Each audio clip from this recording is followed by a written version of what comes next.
నమస్కారం వార్తలకు స్వాగతం నేను రజిత ముందుగా ముఖ్యాంశాలు యాదాద్రి దేవాలయ పునర్నిర్మాణ పనులను పరిశీలించిన ముఖ్యమంత్రి కేసీఆర్ మిగతా పనులను త్వరితగతిన పూర్తి చేయాలని అధికారులకు ఆదేశం 2023వ సంవత్సరాన్ని అంతర్జాతీయ తృణధాన్యాల ఏడాదిగా గుర్తించిన ఐక్యరాజ్య సమితి భారత్ ప్రవేశపెట్టిన తీర్మానానికి సాధారణ సభలో ఆమోదం తెలిపిన 70 దేశాలు బంగ్లాదేశ్ పర్యటనలో విదేశాంగ మంత్రి జయశంకర్ ద్వైపాక్షిక సంబంధాలపై ఆ దేశ విదేశాంగ మంత్రితో సమావేశం చైనా పాకిస్తాన్ల నుంచి ముప్పును ఎదుర్కొనేందుకు సిద్ధంగా ఉండాలని సైనిక బలగాల చీఫ్ పిలుపు ప్రపంచంలోని ఇతర దేశాల కంటే భారత సైన్యం అత్యధిక సవాళ్లను ఎదుర్కొంటోందని వ్యాఖ్య కోవిడ్ కారణంగా హాస్పిటల్స్ లో వృద్ధులు ఇబ్బంది పడకుండా చూడాలన్న సుప్రీంకోర్టు వృద్ధులు ఏ సమస్యతో వచ్చినా ప్రాధాన్యతనిచ్చి చికిత్స అందించాలని ప్రభుత్వ ప్రైవేట్ హాస్పిటల్స్ కి ఆదేశం కరోనా వ్యాప్తి పట్ల ప్రజలు అప్రమత్తంగా ఉండాలి విధిగా మాస్కులు ధరించడం ఇతరులతో మాట్లాడేటప్పుడు కనీసం 6 అడుగుల భౌతిక దూరం పాటించాలి తరచూ చేతులను శుభ్రంగా కడుక్కోవడం వైద్యులు సూచించిన విధంగా ముందస్తు జాగ్రత్త చర్యలు పాటించడం ద్వారా కరోనాను నిరోధించవచ్చు ఇక వివరాలు ముఖ్యమంత్రి కేసీఆర్ ఈ రోజు యాదాద్రి లక్ష్మీ నరసింహస్వామి వారిని దర్శించుకున్నారు ఆలయానికి చేరుకున్న సీఎంకు అర్చకులు పూర్ణ కుంభంతో స్వాగతం పలికారు అనంతరం బాలాలయంలో ప్రత్యేక పూజలు చేశారు అనంతరం యాదాద్రీసుడి ఆలయం పునర్నిర్మాణ పనులను ముఖ్యమంత్రి పరిశీలించారు మాడవీధులు ప్రాకార మంటపాలు విద్యుత్ దీపాలు దర్శన సముదాయాలను తూర్పు రాజగోపురం బ్రహ్మోత్సవం మంటపం క్యూలైన్లు కొండ దిగువ భాగంలో పచ్చదనాన్ని సీఎం పరిశీలించారు గత పర్యటన సందర్భంగా సూచించిన పనులు ఎంతవరకు పూర్తయ్యాయి ఇంకా ఎన్ని పెండింగ్లో ఉన్నాయనే విషయాలను ఆరా తీశారు ఇతర పనులపై అధికారులకు దిశానిర్దేశం చేశారు రాష్ట్ర ప్రభుత్వం ఎంతో ప్రతిష్టాత్మకంగా యాదాద్రి అభివృద్ది ప్రాజెక్టును చేపట్టింది 2016 అక్టోబర్ 11న పనులు ప్రారంభించగా ఇప్పటి వరకు సుమారు 850 కోట్ల రూపాయల వరకు ఖర్చయినట్లు సంబంధిత వర్గాలు వెల్లడించాయి 2023 సంవత్సరాన్ని అంతర్జాతీయ తృణధాన్యాల ఏడాదిగా గుర్తిస్తూ ఐక్యరాజ్య సమితి సాధారణ సభ ఏకగ్రీవంగా తీర్మానం చేసింది భారత్ ప్రవేశపెట్టిన ఈ తీర్మానానికి సాధారణ సభలో 70 దేశాలు ఆమోదం తెలిపాయి ఐక్యరాజ్య సమితి వాటి సభ్య దేశాలు ఇతర అంతర్జాతీయ సంస్థలు 2023ను అంతర్జాతీయ తృణధాన్యాల సంవత్సరంగా పాటించాలని ఈ తీర్మానం కోరింది వాతావరణ మార్పులు తృణధాన్యాలపై అత్యవసర అవగాహన పెంచడం సహా తృణధాన్యాల ఉత్పత్తి వినియోగం ద్వారా వైవిధ్య సమతుల ఆరోగ్యకర ఆహారాన్ని ప్రోత్సహించాలని ఈ తీర్మానం పేర్కొంది తృణధాన్యాల పోషకాహార పర్యావరణ ప్రయోజనాలను ప్రపంచానికి అందించే విషయంలో ఐక్యరాజ్య సమితిలో మన దేశం ప్రవేశపెట్టిన ఈ తీర్మానం ఆమోదం పొందడం అతిపెద్ద ముందడుగు అని ఐక్యరాజ్య సమితిలో భారత శాశ్వత రాయబారి ఎస్ తిరుమూర్తి అన్నారు సాధారణ సభలో ఈ తీర్మానానికి మద్దతు తెలిపిన దేశాలకు ధన్యవాదాలు తెలిపారు ఐక్యరాజ్య సమితి 2023ను అంతర్జాతీయ తృణధాన్యాల సంవత్సరంగా గుర్తించడానికి సహకరించిన దేశాలకు ప్రధానమంత్రి నరేంద్ర మోదీ కృతజ్ఞతలు తెలిపారు తృణధాన్యాలకు ప్రపంచ ప్రాముఖ్యత తీసుకురావడంలో భారత్ ముందంజలో ఉందన్నారు తృణధాన్యాల వినియోగంతో పోషకాహారం ఆహార భద్రతా సమస్యలు పరిష్కారమవుతాయని ప్రధాని ట్విట్టర్లో తెలిపారు వ్యవసాయ శాస్త్రవేత్తలకు అంకుర సంస్థలకు తృణధాన్యాలపై పరిశోధన అవకాశాలు పెరుగుతాయని ట్వీట్ చేశారు 5 రాష్ట్రాల అసెంబ్లీ ఎన్నికల నేపథ్యంలో తమ పార్టీ అభ్యర్థులకు సంబంధించిన తొలి జాబితాను ఖరారు చేసేందుకు బీజేపీ కేంద్ర ఎన్నికల కమిటీ సమావేశమైంది మార్చి 27న అస్సాం బెంగాల్లో తొలి విడత పోలింగ్ జరగనున్న స్థానాలకు అభ్యర్థులను ఖరారు చేసే అవకాశం ఉంది అస్సాం సీఎం సర్బానంద సోనోవాల్తో పాటు బెంగాల్కు చెందిన ముఖ్య నేతలు బీజేపీ జాతీయ అధ్యక్షుడు జేపీ నడ్డాతో సమావేశమయ్యారు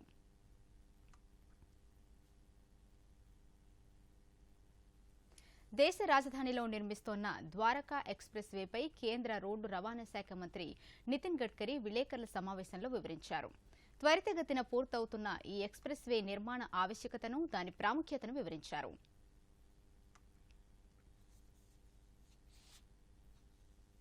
शायद इसी साल ये काम शुरू करेंगे तो ये जो टनल बनेगी इसके कारण स्वाभाविक रूप से ट्रैफिक जाम के प्रॉब्लम आपके सॉल्व हो जाएंगे और इसी रोड का उपयोग करके होगा इसमें दिल्ली जयपुर जो रोड था, ये मैं जब मंत्री बना तो बहुत समस्याएं थी, काफी तकरारें लेकर, मुझे लगता राव साहब भी मेरे बार अनेक बार मेरे पास आए, यहाँ के एमपी एमएलए सब त्रस्त थे। तो ये हीरो वाला ब्रिज हमने बनाया, एक राजू चौक का था उसको कुछ किया, अंडरपास बनाया, आगे भी 2-3 ब्रिजेस बनाए। काफी जगह पर हमने ट्रैफिक जाम हो रहा था उसके लिए भी अलग प्रकार से डिजाइन करके वो भी बनाया, ताकि आज मैं रोड से आया हूँ काफी उसमें काफी सुविधा प्राप्त हुई। ये प्रोजेक्ट में सबसे बड़ा इम्पोर्टेंट ये है कि दिल्ली में, इसके साथ साथ दिल्ली और दिल्ली एनसीआर में हम लोग जो काम कर रहे हैं वो करीब 60,000 करोड़ के काम हम कर रहे हैं। तो मैं आपको ये भी बताऊंगा, ये ईस्टर्न पेरिफेरल रोड हमने पूरा किया है, जिसमें हमने 12,000 करोड़ रुपए खर्चा किए हैं, और जो वेस्टर्न पेरिफेरल है वो हरियाणा सरकार ने किया है, वो 7,000 करोड़ है, सिर्फ 19,000 करोड़ दिल्ली के लिए रिंग रोड बना है, और ये बहुत ही इम्पोर्टेंट है। तो मुझे लगता है कि ये हमारे लिए दिल्ली में जो बाहर से पंजाब, हरियाणा, उत्तराखंड, हिमाचल से जो ट्रैफिक आता था वो अभी दिल्ली के बाहर जा रहा है। तो ये నైబర్హుడ్ ఫస్ట్ పాలసీలో భాగంగా విదేశాంగ శాఖ మంత్రి జయశంకర్ బంగ్లాదేశ్ వెళ్లారు. విమానాశ్రయంలో విదేశాంగ మంత్రి జయశంకర్ కు బంగ్లాదేశ్ విదేశాంగ మంత్రి అబ్దుల్ మొమెన్ స్వాగతం పలికారు. భారత్ బంగ్లాదేశ్ల మధ్య ద్వైపాక్షిక సంబంధాలపై బంగ్లాదేశ్ విదేశాంగ మంత్రి అబ్దుల్ మొమెన్తో విదేశాంగ మంత్రి జయశంకర్ సమావేశమయ్యారు.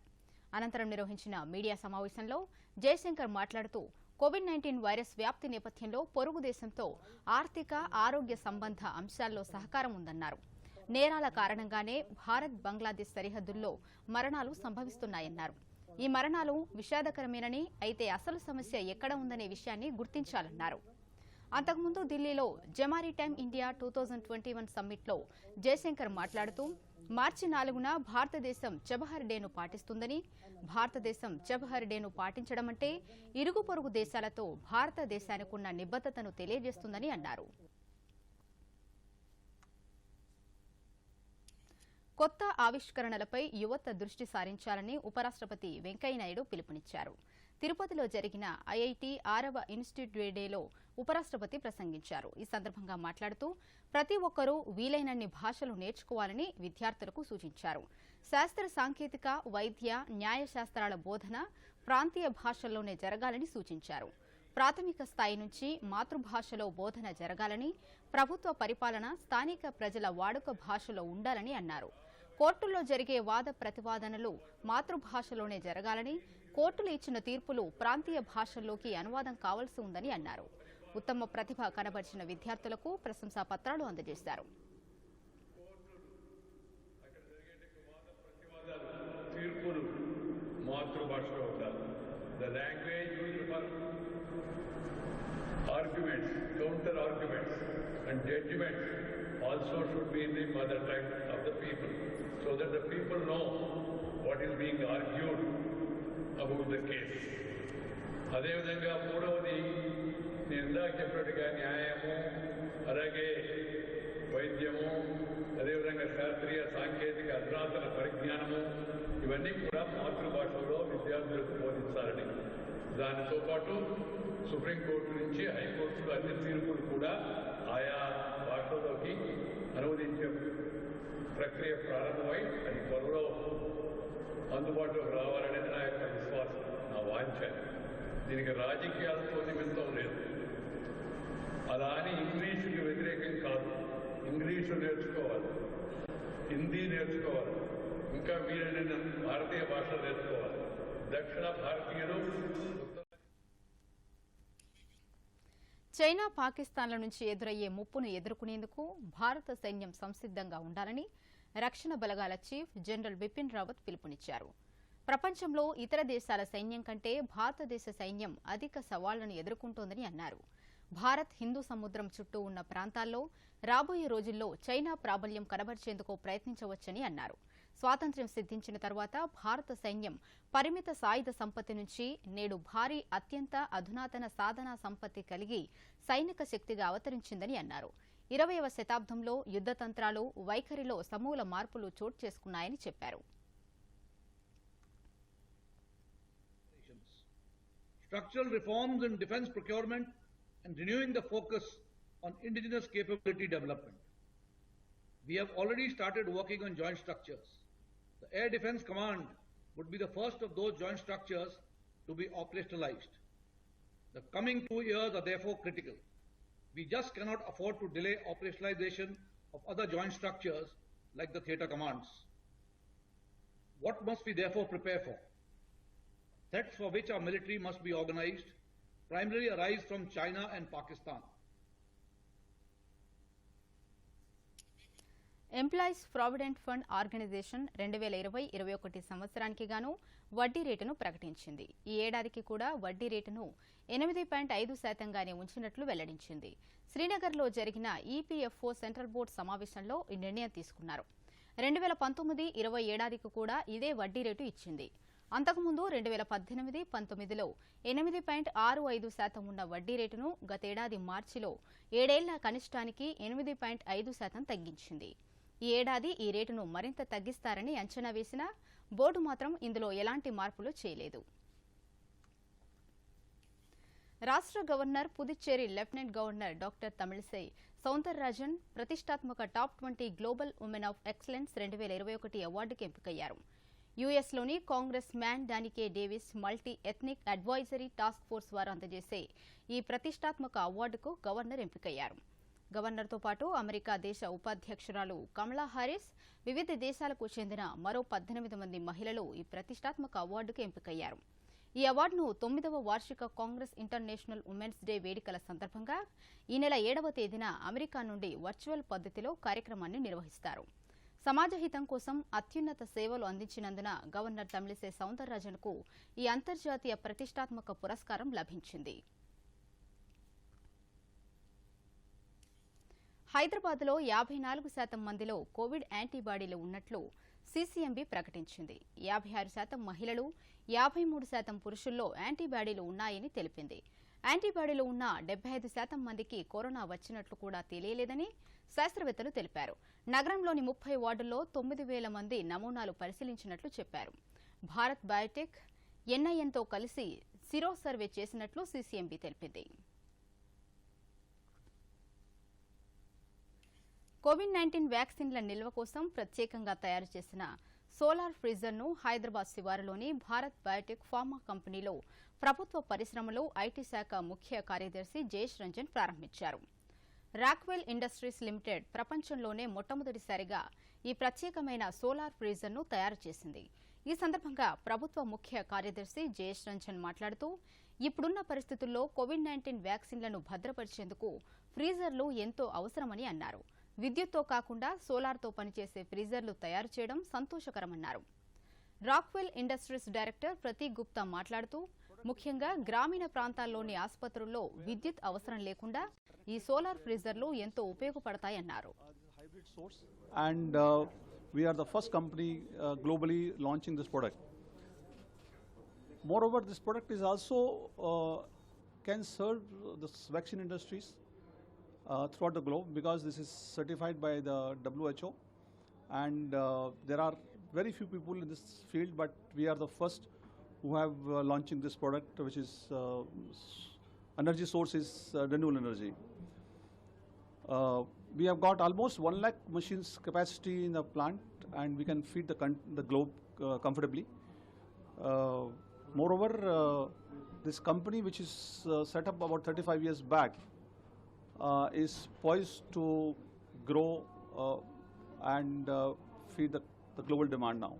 Currently, the whole world is very much disrupted because of this pandemic, and now that the case intensity, the case load is going down, vaccination has become a very important requirement, and I'm very glad that at this point in time you have come up with 2 new models for supporting the vaccination program.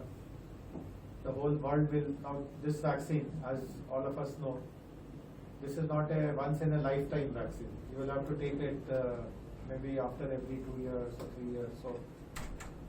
So the vaccine dependency will be very strong now. So any industry which supports that vaccine industry, etc., will definitely do well. But apart from making good returns out of it, you'll also be meeting a very important need of the mankind, of humanity. So that is very laudable. Currently, we are having close to 12 branches across the country, and we are able to service the length and breadth of the country through these 12 branches, and we have 500 plus trade partners, dealers and distributors who are buying in bulk and then reselling it to the smaller retail consumers. Regarding this product, so it's the first hybrid renewable energy product running on wind energy and solar energy. It's the first time in the world that we've developed a product suitable for vaccine storage also. So even critical applications like vaccine storage, we are able to do it comfortably with this product. This is certified by NIPER, which is National Institute of Pharmaceutical Research, and also WHO certified.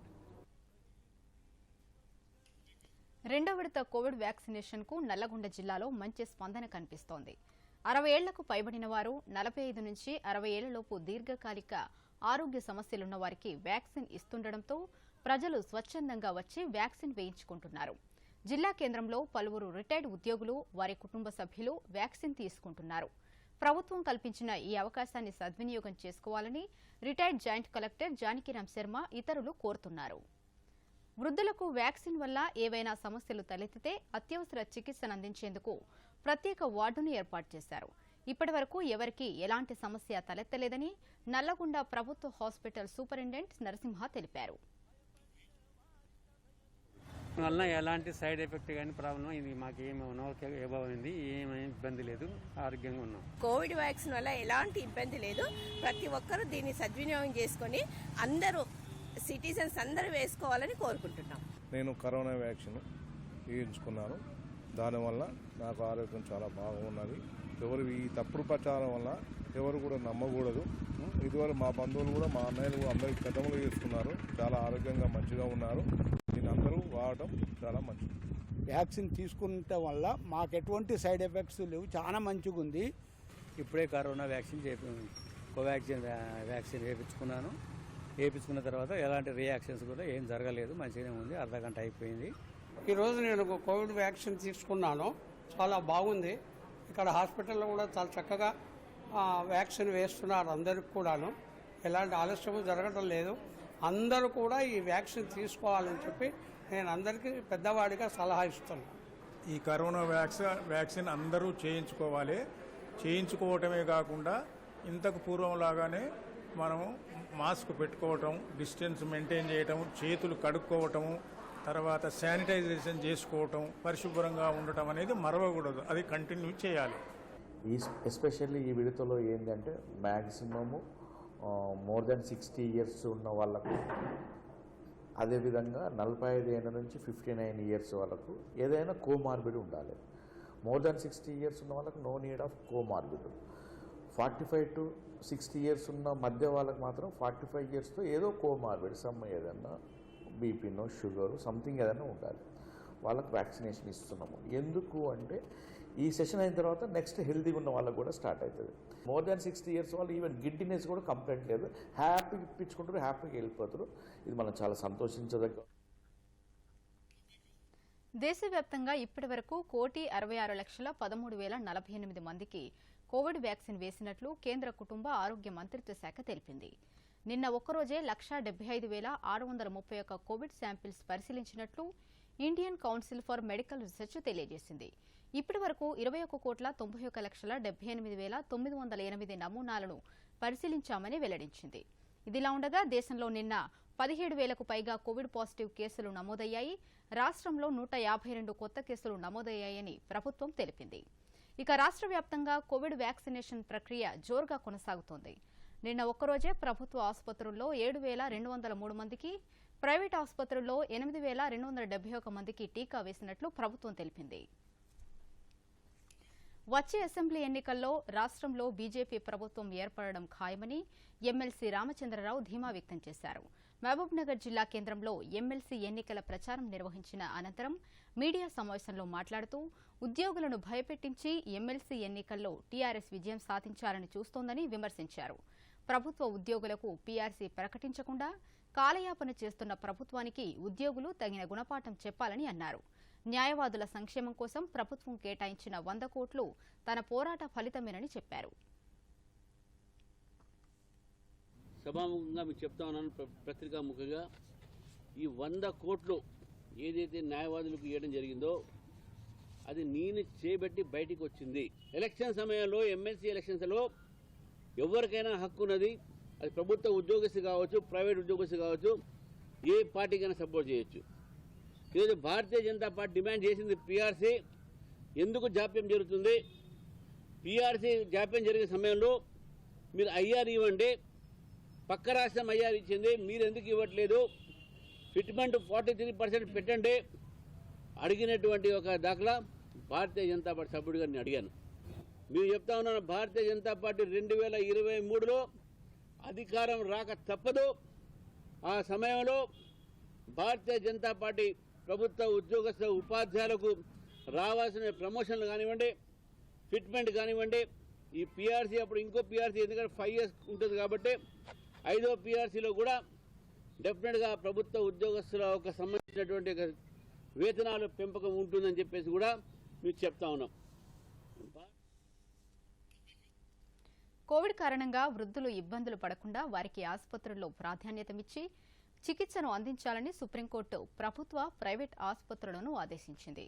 వృద్ధులు ఏ సమస్యతో వచ్చినా వారికి వెంటనే చికిత్స ప్రారంభించాలని supreme court ఆదేశించింది. August 4, 2020న ఇచ్చిన తీర్పులో కొన్ని మార్పులు చేస్తూ justice Ashok Bhushan, justice RS Reddy నేతృత్వంలోని ధర్మాసనం ఈ తీర్పును వెలువరించింది. వయసు పైబడిన వారికి కరోనా ముప్పు అధికంగా ఉన్న నేపథ్యంలో న్యాయవాది అశ్విని కుమార్ వేసిన ఈ పిటిషన్పై సుప్రీంకోర్టు విచారించింది. వృద్ధుల అనారోగ్యాలు, సాధారణ చెకప్లకు హాస్పిటల్లో ప్రాధాన్యతనివ్వాలని పిటిషనర్ కోరారు. ఈ అంశంపై వివిధ రాష్ట్రాలు తీసుకున్న చర్యలను తెలపాలని సుప్రీంకోర్టు ఆదేశించగా ఒడిశా, పంజాబ్ రాష్ట్రాలు మాత్రమే స్పందించాయి. మిగిలిన రాష్ట్రాలు 3 వారాల్లోగా తమ తీసుకున్న చర్యలు తెలియజేయాలని కోర్టు ఆదేశించింది. ఓటీటీ వేదికగా ప్రసారమవుతున్న సినిమాలు, వెబ్ సిరీస్లలో అశ్లీల దృశ్యాలు మితిమీరిపోతున్నాయని సుప్రీంకోర్టు అభిప్రాయపడింది. ఇలాంటి వాటిని నియంత్రించాల్సిన అవసరం ఉందని కోర్టు పేర్కొంది. వాటిని నియంత్రించడానికి ఇటీవల రూపొందించిన నిబంధనలను శుక్రవారం నాటికి సమర్పించాలని కేంద్ర ప్రభుత్వాన్ని ఆదేశించింది. తాండవ్ వెబ్ సిరీస్పై జరుగుతున్న దర్యాప్తులో తనకు ముందస్తు బెయిల్ ఇవ్వడానికి అలహాబాద్ హైకోర్టు నిరాకరించడంపై Amazon prime video commercial head Aparna Purohit సుప్రీంకోర్టులో అప్పీల్ చేసింది. దీనిపై విచారించిన సుప్రీంకోర్టు తదుపరి విచారణను రేపటికి వాయిదా వేసింది.